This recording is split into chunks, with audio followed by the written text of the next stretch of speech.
7 e mezza, sta stanza è un inferno. Rimpiango il gelo di quando era inverno. Ste lenzuola addosso sembrano catrame. Sta giornata promette un caldo infame.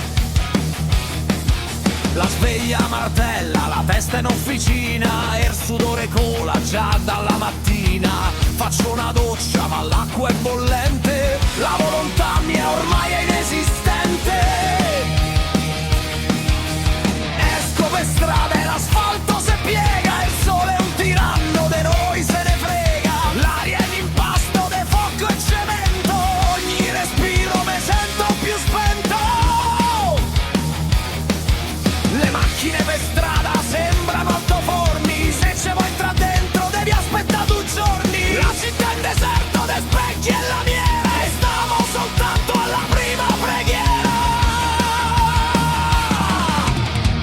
Sulla pelle te frigge il cervello, sto pianeta è diventato un macello. Sudamo de rabbia in un brodo bollente, la fine s'avvicina, la fine è imminente. Buttami il ghiaccio, voglio una doccia da sotto, prima che il mondo finisca nel moto. Torno verso casa e prego il Signore, guardo fisso quel condizionatore. Sputa l'aria fresca che pare un miracolo, ma trema e cigola, sembra uno spettacolo. Se salta la corrente o si inceppa il motore, entro domani ritorno al creatore. Sento un rumore, un sibilo, un botto, se adesso se rompe me butto de sotto.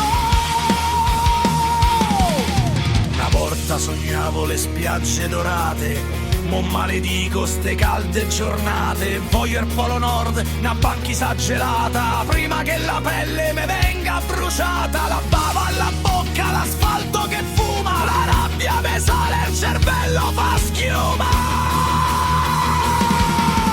Brucia sulla pelle, te frigge il cervello, sto pianeta è diventato un macello. Sudavo di rabbia in un brodo bollente, la fine s'avvicina, la fine è imminente.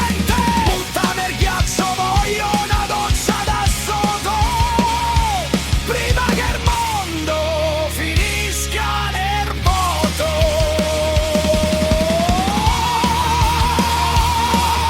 Sciolto, mi sto a sciogliere, il termometro sta a sbroccare. Te prego, resisti, è sto clima maledetto. No, non te spegni. Te prego, resisti, se no qua morimo tutti quanti. Reggi un altro mese, giuro che te pulisco i filtri.